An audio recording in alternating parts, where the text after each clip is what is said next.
नमस्कार, आप देख रहे हैं टोटल टीवी। मैं हूं सौरभ जौहरी। हरियाणा में 3 नगर निगमों और 7 शहरी निकायों के लिए लगातार मतदान जारी है। मतदाता अपने मताधिकार का इस्तेमाल करें, लेकिन वोटिंग परसेंटेज की अगर बात की जाए तो अब तक 46% ही वोटिंग परसेंटेज रहा है। 46.5% अम्बाला जिले में जो प्रॉपर टैली हम आपको दिखा रहे हैं। हिसार जिले में मतदान 69% रहा है और पंचकुला जिले में मतदान 44.8% रहा है। रेवाड़ी जिले में मतदान 55.4%।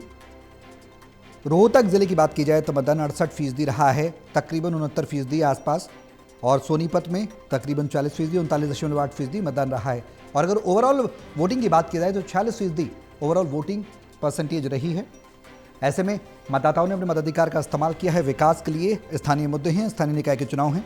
अम्बाला, पंचकूला, सोनीपत और नगर निगमों में मेयर और वार्ड पार्षदों के चुनाव के लिए वोटिंग लगातार जारी है। हरियाणा में 7 शहरी निकायों में 151 पदों पर 601 उम्मीदवार मैदान में हैं। और अगर टोटल वोटर्स की बात की जाए तो 8,70,000 से ज़्यादा मतदाता अपने मताधिकार का इस्तेमाल कर रहे हैं। बेहद अहम है। और इन जो वोटर्स हैं उन्हें तय करना है कि अगला मेयर कौन होगा, नगर परिषद में अध्यक्ष कौन होगा, क्योंकि रोहतक का सांपला, रेवाड़ी, धारूहेड़ा, हिसार का उकलाना में नगर समिति सदस्यों के लिए भी मतदान हो रहा है। और इसके नतीजे बता दें कि आज के बाद 13 मई को घोषित किए जाएंगे। देवेंद्र हमारे साथ हैं, टोटल टीवी के एस्टेट एडिटर। ज्यादा जानकारी के लिए इसे उनका रुख करेंगे। देवेंद्र, अब तक की वोटिंग परसेंटेज की अगर हम बात करें ओवरऑल, तो कई जगह तो ज्यादा, कई जगह ओवरऑल एवरेज और कई जगह कम, 50 से नीचे आंकड़ा और कई जगह 70 के आसपास आंकड़ा। आपसे ताजा अपडेट चाहेंगे। मौजूदा अब तक की वोटिंग परसेंटेज की ताजा अपडेट क्या है आपके पास? देखिए सौरभ, 5 बज चुके हैं। ओवरऑल तो 50% से थोड़ा सा नीचे है, उम्मीद के मुताबिक नहीं है मेरे हिसाब से। हालांकि क्योंकि लोगों के सीधे जुड़ाव रहता है उनका चुनाव प्रतिनिधि, उनकी गली मोहल्ले की, उनके पार्कों की साफ सफाई, पानी निकासी, स्ट्रीट लाइट, स्वास्थ्य, जो ये सारी चीजें जो बुनियादी जरूरतें आदमी की, उनकी जिम्मेदारी लेता है। लेकिन वोट परसेंटेज अभी कम है। मेरे को तो 1 घंटा रह गए, 5 तो बज चुके हैं, और लेकिन 46% के आसपास, मतलब अब मेरे को लगता है 50% या थोड़ा सा ऊपर जा सकता है, तो कम है मेरे हिसाब से। उम्मीद ज्यादा की जा रही थी, 60-65 के बीच होना चाहिए। लेकिन चलिए, जो भी है लोगों का फैसला है। सबकी नजरें देखिए सौरभ 3 नगर निगमों के, किसी नगर निगम में मेयर का चुनाव है सीधा। मेयर को हम मिनी एमएलए भी मान सकते हैं। पावरफुल पोस्ट होती है और बड़ा रुतबा होता है। मेयर को अपने शहर का प्रथम नागरिक माना जाता है। जैसे हमारे राष्ट्रपति देश के प्रथम नागरिक है, तो मेयर शहर का प्रथम नागरिक होता है। इवन डिप्टी कमिश्नर से भी ऊपर उसका ओहदा होता है, क्योंकि जनप्रतिनिधि है।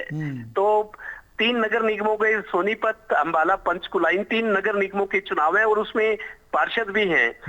कुल मिलाकर जो नगर निगम और बाकी नगर परिषद रेवाड़ी है, नगर परिषद में चेयरमैन कहा जाता है, लेकिन नगर निगमों में मेयर होता है। तो मेयर का काफी रुतबा है। मैंने पढ़ा एक रिपोर्ट, लंदन जैसे शहर में मेयर की बहुत रुतबा है। वो लंदन में जो मेयर होता है वही सारे फैसले करता है। हालांकि हमारे यहाँ मेयर की पावर बहुत कम है। जो रेवेन्यू रिलेटेड मामले हैं या फाइनेंशियल मामले, मेयर को ज्यादा पावर दी नहीं गई। दरअसल जब भूपेंद्र हुड्डा सरकार में मेयर के पद थे, 7 नगर निगम बने थे, तो तत्कालीन विधायकों ने थोड़ा विरोध किया था कि आप मेयर को पावर दे दोगे तो विधायकों को कौन पूछेगा, और विधायकों ही सरकार चलती है। यही वजह के तब कांग्रेस राज से, फिर बीजेपी की सरकार 11 साल से है, 12 साल से मेयरों को पावर कम दी गई है, क्योंकि जो विधायक है वो चाहते हैं कि हमारा रुतबा बना रहे, क्योंकि सरकार विधायकों से चलती है। मुख्यमंत्री एक को विधायक चुनते हैं, तो उन्होंने अपना रुतबा बना के रखा है। यही वजह है कि मेयर को ज्यादा पावर अभी भी नहीं है। तो डायरेक्ट चुनाव हो रहा है, 3 नगर निगमों के मेयर चुने जाएंगे और जो निगम पार्षद हैं, क्योंकि नगर निगमों में बजट अच्छा खासा होता है, रुतबा होता है उनका, मेयर का पावर बहुत होती है उनके पास। एक वार्ड में जो नगर निगम पार्षद होते हैं, बहुत सारा बजट होता है उनकी पावर, इसलिए भी कि काफी बड़ा एरिया आता है। तो मेयर के पद को लेकर और रेवाड़ी नगर परिषद का जो चुनाव है, वहां के चेयरमैन पद को लेके, वहां के पार्षद जो रेवाड़ी के चुने जाएंगे नगर परिषद के, और नगर निगमों के जो पार्षद चुने जाएंगे, ये बड़े पद है, सबकी नजरें इन्हीं पर है। कुल मिलाकर 151 उम्मीदवार मैदान में है। नगर परिषदों के, एक नगर परिषद और 3 जगह नगर पालिका है, उकलाना, सांपला और धारूहेड़ा रेवाड़ी का। तो 3 नगर पालिका, 1 नगर परिषद रेवाड़ी और 3 नगर निगम, कुल 7 निकायों के चुनाव हो रहे हैं। 151 उम्मीदवार, 151 पद हैं इन सारी नगर निकायों में, 7 में, और 600 से ज्यादा 601 या 2 उम्मीदवार नगर निकायों के ये मैदान में है। इनके भाग्य का फैसला होना है। 1 घंटा रह गया है। अब थोड़ा सा मौसम ठंडा हो गया क्योंकि धूप कम हो गई है। मेरे को थोड़ा सा परसेंटेज और बढ़ेगा।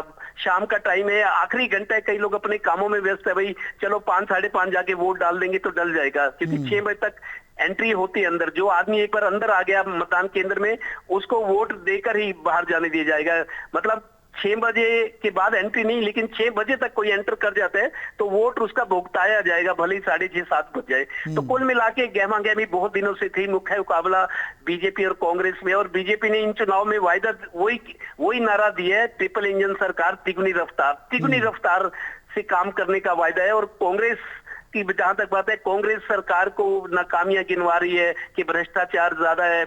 हमारे को मौका दोगे तो हम ग्रीन सिटी देंगे, अच्छी हरियाली वाला वातावरण देंगे, भ्रष्टाचार मुक्त निकाय होगा। तो अपने अपने वायदे हैं। अब कुल मिलाकर 1 घंटे बाद वोटिंग खत्म हो जाएगी। अच्छी बात यह सौरभ, कहीं कोई हिंसा उस तरह की बात नहीं हुई, शांतिपूर्वक रहा है, सबसे अच्छी बात यह है। और पुलिस की बहुत ज्यादा कड़ी व्यवस्था थी। मैंने कई मतदान केंद्रों का दौरा किया। डीएसपी लेवल तक के अधिकारियों की ड्यूटियां थी, एसडीएम भी चक्कर लगा रहे थे, क्योंकि जिस तरीके से आजकल ईवीएम से चुनाव हो रहा है, जिस तरीके की बातें आ रही हैं, आरोप लग रहे हैं, थोड़ा सा शांति का माहौल है।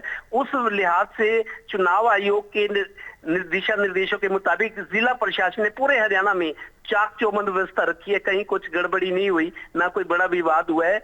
लेकिन ईवीएम से क्योंकि वोटिंग हुई है तो पूरी पारदर्शिता रहे, लोगों को कहीं किसी का शक शुबा ना रहे, ये कोशिश भी की जा रही है। कि क्योंकि काफी शोर मचा हुआ है ईवीएम्स की वोटिंग को लेके या नतीजों को लेके, तो वो चीजें ना इस चुनाव में रिपीट हो, ऐसा किसी को कहने की आपत्ति या ना मौका ना मिले, तो सारी व्यवस्था चाक चौबंद है। जी देवेंद्र, अगर वोटिंग परसेंटेज की जिस तरह से आपने भी जिक्र किया, आप बता रहे हैं अभी तक ओवरऑल तो कम रहा है, 50% से भी कम रहा है, लेकिन अगर बात की जाए 1 घंटा शेष है, कितना और ज्यादा बढ़ सकता है, ये भी एक सवाल है, क्योंकि लोग नजर लगातार बनाए हुए हैं। वोटिंग परसेंटेज बढ़ेगा या नहीं बढ़ेगा, इसकी उम्मीद अब 1 घंटे में कितनी कर सकते हैं, एक्सपेक्टेशंस की हम बात करें तो? देखिए सौरभ, 8 बजे शुरू मतदान हुआ था। वैसे तो 7 बजे होता है, गर्मी का मौसम है, लेकिन वो विधानसभा लोकसभा में क्योंकि लाखों वोट डलनी होती हैं, ये छोटे से 2 ढाई 3 हजार वोटर्स होते हैं गांव में या पंचायतों में जहां चुनाव हो रहे हैं, तो इसलिए 8 बजे का टाइम रखा गया था। 8 से लेकर 6 तक, मतलब 10 घंटे का टाइम है। 10 घंटे में 9 घंटे तो गुजर चुके हैं, अब लास्ट का घंटा है। तो कितना परसेंट बढ़ जाएगा? 5-6 अगर रिवाइज भी कर दें, क्योंकि वोटिंग में हमेशा जब फाइनल फिगर्स आती है तो उसमें थोड़ा सा बढ़ता है, अपडेट होते हैं, तब भी मेरे को लगता है 55 के नीचे ही रहना चाहिए। क्योंकि अभी अगर 46 है, 1 घंटा लास्ट है, तो 55% तक कहीं कहीं जा सकता है। ओवरऑल की बात करूं तो 50 और 55% या 55 के आसपास रह सकता है, ये अंदाजा है। जी आप देवेंद्र, सवाल ये कि वोटिंग परसेंटेज हम देख रहे हैं कई जगह, तो अगर सेपरेटली देख रहे हैं तो रोहतक में अच्छा वोटिंग परसेंटेज रहा है, तकरीबन 68.8% रहा है, और ऐसे ही हिसार में रहा है तकरीबन 68-69 के आसपास।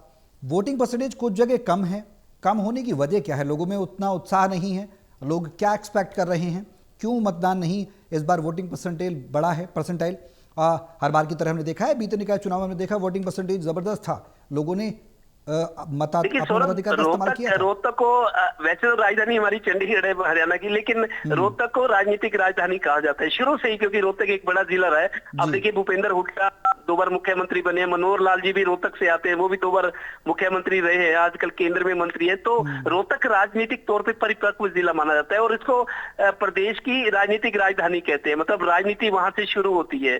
तो उसमें हम देखा भी सही कि 2 बार मनोहर लाल रहे, 2 बार भूपेंद्र हुड्डा रहे, और आप देखिए 5 बार एमपी बने हैं। कौन? दीपेंद्र हुड्डा, भूपेंद्र हुड्डा के बेटे 5 बार, एक बार राज्यसभा में, 3 बार शुरू में, और एक अभी जीते थे फिर 2024 में। तो 5 बार एमपी रहे हैं दीपेंद्र हुड्डा। और भूपेंद्र हुड्डा तो कितनी बार विधायक बन चुके हैं, 2 बार मुख्यमंत्री रहे, मनोहर लाल भी रहे हैं। हिसार की जो बात करें, हिसार भी राजनीतिक तौर पर आक्रामक जिला है, राजनीतिक तौर पर आक्रामक और सक्रिय और परिपक्व। क्योंकि जो मैं लौटता हूं देवेंद्र, ठीक है, मैं लौटता हूं। स्वभाव होता है किसी खास क्षेत्र का कि वहां लोग चुनाव में बहुत ज्यादा दिलचस्पी लेते हैं, आक्रामक भी नजर आते हैं। यही वजह है कि हिसार और रोहतक में पोलिंग परसेंटेज ज्यादा है, क्योंकि वहां राजनीति आक्रामक तरीके से करते हैं स्थानीय लोग। जी ठीक है, बने रहे आप देवेंद्र हमारे साथ। हमारे सहयोगी टोटल टीवी के एडिटर डॉक्टर महेश कुमार भी हमारे साथ लगातार बने हुए हैं, सीधे उनका रुख करेंगे। महेश, क्या कुछ अपडेट है ओवरऑल वोटिंग परसेंटेज की अगर हम बात करें, वोटर्स में किस तरह की स्थिति देखने को मिल रही है? उत्साह तो जो कहा जा रहा था उतना नहीं है, क्योंकि ओवरऑल वोटिंग परसेंटेज कम ही है 50% से। लेकिन हिसार की स्थिति क्या है और ओवरऑल समझने की कोशिश करें आपसे, तो क्या देख रहे हैं? देखिए, हिसार की बेहतर स्थिति इस वक्त नजर आ रही है। 69% वोटर टर्नआउट परसेंटेज अब तक हो चुका है और उम्मीद से कहीं एक बार निराशा की स्थिति जरूर पैदा हुई थी, जब दोपहर में लग रहा था कि शायद वोटिंग का जो परसेंटेज है वो कम रह सकता है। लेकिन अब जो नया अपडेट चुनाव आयोग की तरफ से दिया गया, उसमें 69% हिसार के उकलाना नगर पालिका चुनाव में वोटर टर्नआउट परसेंटेज पहुंच चुका है। दोपहर की गर्मी की वजह से वोटर्स की वोटिंग की रफ्तार पर जरूर असर पड़ा था, लेकिन अब गर्मी थोड़ी घटने के साथ ही अब वोटर टर्नआउट परसेंटेज जो अपडेट नया सामने आया, 69% ये अपडेट दिया गया है, 69%। और ये मानकर चले कि चुनाव खत्म होते होते ये 74% के पार पहुंच सकता है। तो 74% वोटर टर्नआउट परसेंटेज एक बेहतर जो वोटर टर्नआउट परसेंटेज है वो माना जा सकता है। तो फिलहाल हिसार को लेकर तो ये बात नहीं कही जा सकती कि यहाँ पर वोटर्स का उत्साह कम रहा है या किसी भी तरह की बेरुखी वोटर्स ने चुनाव को लेकर दिखाई है। जी महेश, अगर वोटर्स के दिल की बात समझने की कोशिश करें हिसार में, क्योंकि नगर समिति सदस्यों के लिए मतदान हो रहा है, ऐसे में वोटर्स के दिल में क्या है, क्या वो चाह रहे हैं, किस चीज को ध्यान में रखकर, जहन में रखकर वो अपने वोट को कास्ट कर रहे हैं? आपकी बात हुई होगी, लोगों से जानने की कोशिश की हो आपने?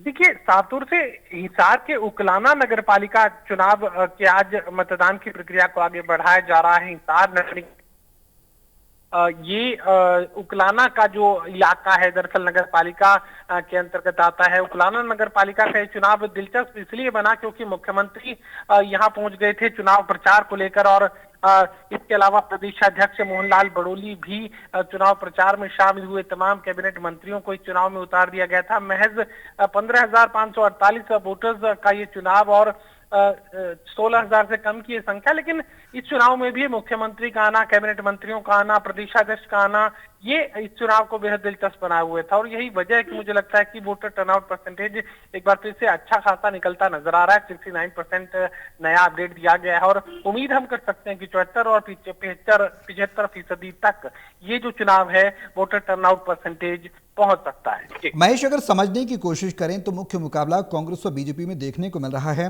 और आपने जिस तरह से कहा कि तमाम दिग्गज सड़कों पर थे, लोगों से अपने मताधिकार का इस्तेमाल करने और विकास के लिए, खासकर बीजेपी के आपने मुख्यमंत्री की बात की, कैबिनेट मंत्रियों की बात की, प्रदेश अध्यक्षों की बात की, जमीनी स्तर पर लोग जाहिर सी बात है जो सरकार होती है सत्ता में उसका समर्थन करते हैं ताकि विकास हो। अगर ओवरऑल हम समझने की कोशिश करें, अंबाला में, पंचकूला में, सोनीपत में, नगर निगमों में मेयर पद के लिए वोटिंग लगातार जारी है, तो वहां की स्थिति क्या कुछ देख पा रहे हैं? कितना बदलाव होता नजर आएगा? क्या कुछ मूलभूत जो मुद्दे हैं वो हैं, और लोगों को आगे आने वाले समय में क्या अपेक्षाएं हैं? देखिए, भारतीय जनता पार्टी तो ये कह रही है कि ट्रिपल इंजन की सरकार बनेगी और मुख्यमंत्री गारंटी दे रहे हैं कि किसी तरह की परेशानी का सामना वोटर्स को नहीं करना पड़ेगा, हर तरह की परेशानी को दूर खुद मुख्यमंत्री करेंगे। ये वायदा भारतीय जनता पार्टी कर रही थी। लेकिन उकलाना को लेकर, उकलाना में नगर पालिका का ये चुनाव और इस चुनाव को लेकर स्थिति में स्पष्ट कर दूं कि यहाँ पर कांग्रेस और भारतीय जनता पार्टी का आमने सामने का मुकाबला नहीं है। भारतीय जनता पार्टी ने अपने एक वरिष्ठ नेता की पुत्र वधू को चुनाव मैदान में उतारने का काम किया है, निकिता गोयल, लेकिन उनके सामने जो उम्मीदवार उतारी गई है दरअसल वो भाईचारे की उम्मीदवार कही जा रही है। वो एक तरीके से निर्दलीय उम्मीदवार आप उन्हें कह सकते हैं, चुनाव मैदान में उतरी है लेकिन ताल ठोक रही है और भारतीय जनता पार्टी को कड़ी चुनौती का सामना उनसे करना पड़ रहा है। दरअसल रीना को लेकर ये बात कही जा सकती है कि उन्हें ना सिर्फ कांग्रेस पार्टी का समर्थन हासिल हुआ बल्कि इंडियन नेशनल लोकदल का भी समर्थन हासिल हो चुका है। रीमा सोनी एक साझी उम्मीदवार के तौर पर